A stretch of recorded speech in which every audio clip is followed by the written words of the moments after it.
So again there, howdy tidy Rebel fans, welcome to episode 10 of the Rebel Nation Conversation. I am Rebel Fan69, my co-host across the aisle is the Themetalreb. Together we make up Rebel Nation Conversation, your one-stop shop for uninformed and non-expert Ole Miss sports conversation. If you're watching us on YouTube channel, you already know where to be. But if for those of you catching us on TikTok or whatever, just be sure to go to our YouTube channel. It's located at youtube.com/@the-RN-Convo. So please go there, like and subscribe. Go ahead and tell us there. I run by you and I apologize. Unsullied by sponsorship since 2025. So today we're kind of do something different, folks. We haven't done this yet. The Themetalreb and I are being joined by a good friend of mine, albeit a very huge Alabama fan. But I have known him for going on about 17 years now, Mr. Bamafaithful from Birmingham Persuasion. Bama, how are things going in your neck of the woods? Man, it's all good. Nice and rainy like I like it when I come home. If you didn't know there, sports fans, he works out here in the oil patch with me, and he just happens to be on days off right now. So, Metal, I hope you're having a great holiday week yourself there. How's your week going so far? Great. It's going really good. Christmas has arrived, believe it or not. Ain't that something? Yep. It's gotten a renewed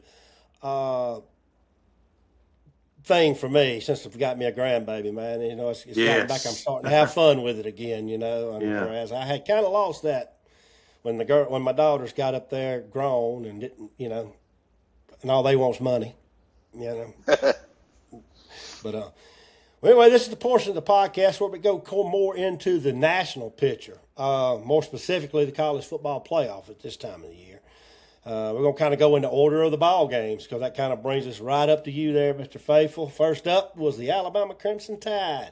They took care of business Friday evening, beating the Oklahoma Sooners 34-24 in round one of the college football playoff. This game was hosted by the Sooners in Norman, Oklahoma. And to me, this game was, to borrow a basketball term, is a game of runs. Oklahoma goes up 17-0 right off the bat. Alabama comes roaring back with 17 points of their own to go into halftime tied at 17. And all in all, the run was the Tide would score 27 unanswered to be leading 27-17 by the beginning of the fourth quarter. The Sooners would make it a little more interesting with a fourth quarter touchdown, which at the time would bring it to a score of 27-24. But then Bama would add their fourth quarter touchdown of their own to push the margin back out to 10, and that would be the final score of 34-24. Bamafaithful, you know I picked this game earlier that day in our little group chat. I had already said, but my one caveat was in game one, Alabama didn't take care of the football. They would have to take care of the football here. If they take care of the football in this game, they would win the game. And the Tide indeed did play a turnover-free game while actually getting that interception of the pick six variety. So what are your thoughts on how the game played out? Which was the game? Which was the game, by the way? That was the game. It swung the momentum. Well, you take that one game, you still win by it. If you just take that one and everything else is equal, it happens, well, then they still win by 3. But you're right, it changed the momentum. It just literally changed the tone of the game. And I felt like going down 17 that early on the road would have been easy to roll over and die. The guys really impressed me with their guts coming back, staying in it. And they just really impressed me with their determination. And the other thing I really liked about it, all over the internet, Oklahoma and Notre Dame fans had Alabama buried in the first quarter. It was over with. And, I wouldn't talk no crap, but I did. Yeah. Man, you'd have to be a fool to throw dirt over Alabama before it's over. What did I tell you? What did I tell you, do that. Bama? What did I tell you, Metal? I texted you and I said, you got to play Bama 4 quarters of football. You cannot let up. Myself personally, in 2015, I was sitting in Bryant-Denny Stadium, and twice in that game we got up by 17 points and still had to fight our way all the way to the end to just win by 5. You had to play Alabama 4 quarters of football. And Oklahoma thought, I think they really, honestly, they come out on fire. They just didn't think they could be beat at that point. Yep. And Simpson's composure impressed me too. He has been spotty all year. Has not really impressed me, but he held it together. When he's good, he's good. But when he's bad, he's bad. I thought for the first 8 games of the season that Simpson did pretty good. I mean, let's take out Florida State. Let's take it out. But the rest of, the next 7 games, I thought Simpson played really well. But then he went through a little bad spell there for a little while. Just wasn't playing really good. And but, yeah, he did. He took care of the ball. You know, he reminded me of the way he took care of the game the other night. He reminded me of A.J. McCarron. A.J. was never obviously he played on Alabama. He was going to get All-American mentions and stuff, but he was just a game manager, I guess is a better way of saying. He was not going to win a Heisman Trophy. A.J. McCarron was not going to win a Heisman Trophy, but he wasn't going to beat you either. And we've all seen where one player can beat you. A.J. was a really smart kid. And that's the way Simpson played the other night. He played smart, played within his game, played it, and executed the game plan without turnover, which is what they didn't do in game 1. I came out happy with it. I imagine you did. I thought it was, and of all the games, believe it or not, of all the games, that to me was absolutely the most entertaining to watch. Oh, it was. Just outright entertaining. I mean, obviously I enjoyed our game, but because I didn't ever sit back and have to worry in that game at all. But and that's the way I prefer it. But as far as not having a dog in the hunt, being able to, y'all's game was very entertaining. Well, I was also impressed with James Madison for keeping it under 3 digits on the scoreboard. No, I'm not impressed with them little bastards. I'm more mad at down Oregon for just letting them, because when I went to bed, I got to work, so I went to bed kind of at halftime, and they were winning by 31 points. I got 11-point cushion in this 20-point line I give up. You can tell who took Oregon in the points. Yeah, I was mad. But Melody, you got anything else about that OU game yesterday? On Friday? Not really. The pick six was the game, in my opinion. As soon as it happened, there was. I was 100% sure Alabama was going to win the game at that point. Yeah. It was such a swing. I know it put 7 points on the scoreboard, but it was bigger than just the 7 points. It just completely turned the vibe of the game. One thing I wanted to ask Faithful real quick, not just about this game, but the season in general, something very unusual. I just wanted to ask what your thoughts are on Alabama, of all teams, not being able to run the football. That's just like watching. Foreign to all of us. Yeah, I don't understand it. I know they got good players. I know they've got good 5-star backs. What's going on? Well, it's like Coach Stalin said back when Langham got in all that trouble back in the early 90s. It gives me a sick feeling in my stomach. And I don't get it. I thought Jam Miller had put on so much muscle over the summer. I thought he was just going to come out and be a beast. He's been a non-factor. Oh, he looks the part. Yeah. There ain't no doubt about that. But he has been hurt. So I guess the question would be, I guess the question is, how healthy has he been when he got back? Well, if he's going to be a mere mortal and get hurt, he needs to go across the state to the Cow College. There you go. Go to West Georgia. Yep. My deal I want to kind of bring up now. I'm not trying to embarrass my cohort there, but he's been real busy at work, and I'm gonna go ahead and let you know, Bama. He's your good luck charm, because he had absolutely no idea that game was getting played Friday. And I started texting him going, "Hey man, this pregame's getting me fired up. I'm getting excited." He went, "Holy shit, they're playing that now?" And he jumps on. He said, "I tuned in. Alabama's losing 17-0. Within 3 minutes, it's tied." Yeah, literally. That ain't no lie. And I So, can understand you not knowing what was going on this time of year, man. oh They my be playing gosh. games some crazy times. And for an Ole Miss fan, you want to talk about everything out of sorts and upside down and just um, I don't know. I don't know how I missed it, but I did. I thought everything started uh, Saturday. Saturday. But well, that kind of segues us right in. Well, I thought I'd kind of carry this going is right. We'll talk about the games that played this weekend in order, but we'll go right in while we're still in Alabama. Let's segue right into the granddaddy of them all, the Rose Bowl against the number one Indiana Hoosiers. This is, of course, the New Year's Day game being played at 4 p.m. Eastern time slot. Bamafaithful, as our guest, we're going to let you go first. What are you thinking the Tide does in Pasadena? If the good Tide shows up, I think it'll be a bloodbath. I don't think Indiana's really played anybody tough, including Ohio State. Nobody up there plays a tough schedule. They cherry pick cupcakes all over the place. So I really feel like it could be a killing. But I'm always going to say that too. So. Oh, I do. I know you're the Crimson Glasses guy, man. And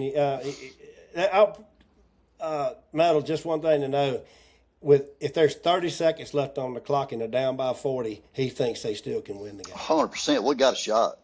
Gotcha.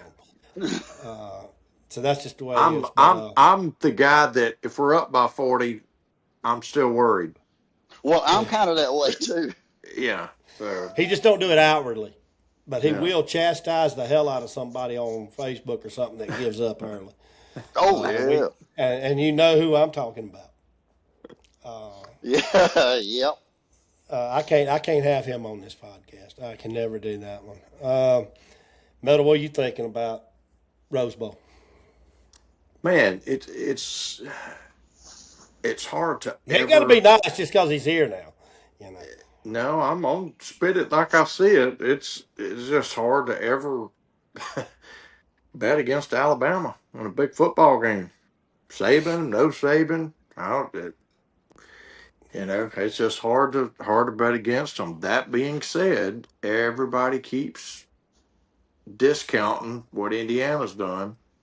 It's true. And they've won a bunch of football games, man. And this coach over there, the job he's done there has been. Let's be honest, guys. Nobody else has ever done what he's done. Especially not there. You brought up something, Metal, last time we taped about what did you say? They have the lowest recruiting rankings in the Big Ten, lowest talent pool in the Big Ten. Their composite ranking for their roster is ranked 18th in the Big Ten. You know how many teams is in the Big Ten? 18. Is it really? They're last in the conference for a composite ranking, but this guy has got a very unusual recruiting process. If you get a chance, both of you should check it out. It's easy to access online, but the things he does, the things he looks for in a kid, it's pretty crazy. But he's playing the football version of Moneyball. Yeah, exactly, and that's what I said last week. I literally referenced that. He's got, and listen, man, he's got it dialed in because they're winning a bunch of football games. Yes, they are. And so you can't knock him for that. And I do realize he's kind of more or less going more into the high school rankings. He goes after them high school kids where we're all nowadays we seem to have gotten so infatuated with that portal. Mm-hmm. And but okay, well that ends up our discussion on Alabama. Next up, the next in the time slot was an absolute freaking snooze fest of a first round game between the Aggies of Texas A&M and Miami Hurricanes. A game where the Canes just outlasted the male cheerleader cult to win 10-3. Good Lord, guys! I usually love a defensive game. I love two defenses going at each other. But this game didn't even feel like a typical defensive slobber knocker to me. It literally looked like two inept offenses where the OCs were just calling the most vanilla of plays just so that they didn't lose. They were playing more not to lose than to win. And nobody knew how to score. Metal, what I know you and I kind of texted during the game. I mean, good God, this game was so boring. I've never seen one that boring before. I don't know, man. Kind of like them. Thought you was a defensive guy. Well, that wasn't defense, What's wrong is with? what I'm trying to say. No, it wasn't very exciting. Even I'm a defensive guy too, but man, all the missed field goals and just Good Lord, I didn't even think about them. Man, that was crazy. that's a bad loss for A&M in my opinion. Biggest game ever. You're at home. You've got. And I'm sorry, I don't care how many people they pack in that stadium. They lose a lot of big games in that stadium, man. Yep. I don't care how loud it is. I don't care about all that. The record is what it is. And they just can't get it done over there. Freaking mystery that place is. Yep. Well, you was talking about that I like defensive games. Bamafaithful, what year was it when LSU and Alabama played and LSU won the first game? It was like 9-3 or 9-6. 2011. When y'all played again, it was 2011. Yeah. And then we played That was a them in the defensive Natty. game. That was a defensive game. That was two defenses knocking the shit out of each other right there. But that game yesterday wasn't that way. It was just two offenses that didn't know how to score. The defenses didn't really shine. The offense just couldn't do nothing. It was the worst game I'd ever seen on a football field in my life. It was just so boring. I took 4 naps. I took 4 naps in the first quarter. I wake up and nope, it ain't time for our game yet. Go back to sleep. Can you believe that there were people trying to give this Marcel Reed the Heisman a few weeks ago? Yeah. Booger McFarland was one of them. Booger McFarland said he's my dark horse for the Heisman. Yeah. That son of a bitch. I don't know. Well, they tried to give it to Ty Simpson weeks ago too. And, yeah, they did. I didn't see that either. Well, me and Metal, you kind of missed this maybe, Bama, but me and Metal have talked all year long. This is the worst year, Heisman-wise, we've had. I mean, I didn't want to give it to nobody. Yeah. And I felt like, with the criteria of it, that Pavia should have got it, but he is such an asshole, I could not pull for him. Man, he was not. Man, that stunt he sure as hell pulled. Man, that was crazy. He showed it losing. He didn't lose guys, with can grace. I dip out on you? You got to go? Yeah. Yes, sir. I hate to do it. I appreciate y'all having me, though. Yes, sure, sir. Sure. If you would, make sure you leave the app open long enough. It'll tell you your video has to completely upload. Okay. It won't take very long, but I appreciate you coming in and talking with us about that, especially about the Alabama side. But I hope you have a good Merry Christmas. Y'all too. Merry Christmas, guys. And anytime, if I can be of any help, just holler. Good to see you, man. You too, man. All right. Bye. All right, well, that kind of segues us in there, Metal, to the Hurricanes. Now get to go to Dallas to take on Ohio State. Get down in the middle of the pile. Yeah. Let's see, can I? See if I can mute him. All right, so they're going to take on Ohio State. And from what I saw yesterday, I don't think this should be – I think this should just be a very easy win for Ohio State. What you thinking? I think so. I mean, they're not gonna hold Ohio State to 3 points. I guarantee you that. No, I don't. I agree. That's not going to happen. So, yeah, I just I don't see it being. I don't see that being very good for Miami. I think their run ins right there. God dang, it's just not a. I'm just very upset. I'm not saying upset, but I'm just very disappointed. I really thought that was going to be the game of the first round. Honestly,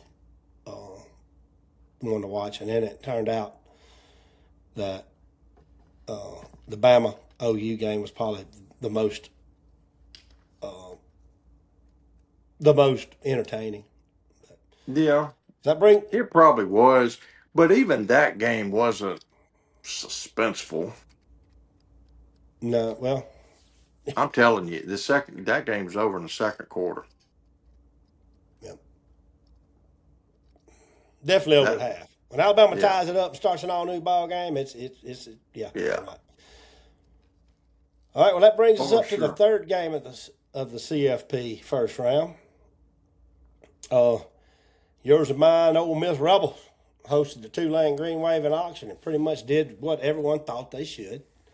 Outside of an offensive lull in the second quarter, I felt the offense played well. The defense continued with the Pete Golding bend, but not. I mean, the defense continued with the Pete Golding bend, but not break mentality. Metal, I could almost hear you screaming at the TV during this game. Give us that rundown. Yeah, just we kind of talked about it last in the last episode, but just the periods throughout the game where we just get gouged on the ground. They had one drive where it was just like 10 yards up the middle, 12 yards, 10 yards. But every time they get close to that red zone, we buckled down, kept them from scoring, and that's like we said last week. That's the stat that matters. Yep. So That, gave up a lot of yards, but only 10 points. And if you hold folks to 10 points, you're gonna win a lot of ball games. and to me, though, that's just kind of been the MO of all Pete Golding's defenses, even at Alabama. He would bend, Yeah, but not break. And like you said in last week's episode, kind of goes against his personal it does. It personality. But doesn't fit. You would think his personality, we would be an attacking, blitzing, aggressive type defense because he's a type A personality himself, but that's just not the way he plays. And again, it's got to be because he feels like he's playing to the strength of his personnel and it's the hand he's dealt or whatever. Because we yeah, definitely play it safe to the vest most of the time. yeah. So yeah, not much surprise in the way that game was. I never felt like we were in No. danger of losing, and of course, I did want to see us be more stingy defensively. But as again, like you said, 10 points, and we're going to win a lot of ball games as long as we only give up 10. So that moves us right on. The Rebels now with that win, the consolation prize, the number 3 Bulldogs of Georgia, the full-grown Bulldogs of the SEC. Get to play them in the Sugar Bowl, and that's the nightcap game of the New Year's Day slate. Begins at 8 p.m. Eastern Time. To me, this game is winnable for Ole Miss. Just not going to be easily winnable, but it is still winnable. The Rebs were leading Georgia by 9 points to start the fourth quarter in the first meeting between the two, only to give up 17 unanswered points to lose by 8. So we know we can play with them, but we have to finish. Go ahead, Metal. Just what are you thinking? Well, we can't play very much worse defensively than we did in the first game. I Not just one feel single like stop. that the breakdown is going to be on the line of scrimmage, like it normally is when we play those top 3 or 4 programs in the country. We're at a place now where if it's anything outside the top 10, we're going to match up. But you get in that top 10, top 5, it's just still tough for us to match up on the line of scrimmage. And so that's Last where year, notwithstanding. last year was an outlier. We were as good as anybody up front, but normally, even our very good teams, that's where we have trouble when we play the top dogs. Yeah. This ain't gonna be no different. All right, so that So moves us into the last. Well, go ahead. yeah, I was just Go ahead. saying that's gonna be the challenge. And ain't it funny though that all big schools, the ones that win championships, great offensive line and defensive line play. And it's the big uglies. So why are we spending so much money in NIL on them running backs and wide receivers and quarterbacks and stuff when And nobody, they're the ones that unless win the games for you. and unless you're an avid football fan, you don't even know who they are. Right.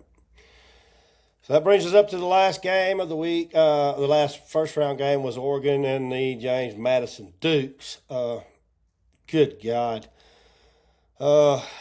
Obviously. We got to do something about the G5s, man. All right. So not much to really discuss here. Outside of James Madison, just didn't have any business being in this tournament whatsoever. I already know your thoughts on the auto bid stuff. That's just where it breaks down, man. That's where if it's got to go, man. I mean, we cannot give. We damn sure can't give them two. But you do realize that next year they did say there will only be one G5 team in there. But that's what really stands out this year. It was not one, but two, and they both get trashed on the same day, back-to-back games. So and it looks bad. It does. It looked really, really bad. But here's the thing: they made that adjustment. Only one G5 team. But look, then they turned around and give Notre Dame an auto bid. If they're all they got to do is be in the top 12, they're automatically in. Doesn't matter. Doesn't matter about any other criteria. If Notre Dame is in, someone else loses their position. That's an auto bid for Notre Dame. Why? I do not get this. Man, I don't get it. And top of that, now they just shifted the auto bids to all Power Four champions will be in. So Miami this year would not have been in. Tulane would have gotten in because they were the best record in the G5. They would have gotten in. But Notre Dame would have got in over Miami. And Duke would have gotten in. So Alabama would have probably been out with the rules next year. So they've gotten. So you're still not fixing it. No, you're not fixing it. Not at all. I seen another TikTok today. I was kind of just looking through, and I seen another guy that kind of remember I showed you my little 24 team bracket last week where we reseed after round one, the top four getting buys. I still think that's a great route to go, but he actually come up with a pretty good idea too that I thought kind of like in the top 8 is where he had it. The top 8 are in. You're in with the top 4 receiving first round buys. The top 8 are in. Congratulations. The last 4 have play-in games against the 13th, 14th, 15th, and 16th ranked teams. So James Madison would have had to have played. He showed the bracket. I mean, but they'd have had to play somebody to be able to go against, to get in the actual team of 12 or the round of 12. Tulane would have had to beat somebody to play us. Whoever they'd probably had to beat Alabama or something like that. I can't remember who they'd had to play to beat us, but it was pretty neat. He just used it. I'll try to hunt that TikTok up and have it for next Sunday. But it was a pretty decent. It brings you up to 16 teams, but you basically use this bracket and the bottom 4 seeded teams, the 9 through 12 teams have to play their way in, and that allows the group of 5 to have their little chance to get in there. Yeah. But it's the top 8. It's another good route to go by. I thought that was pretty good.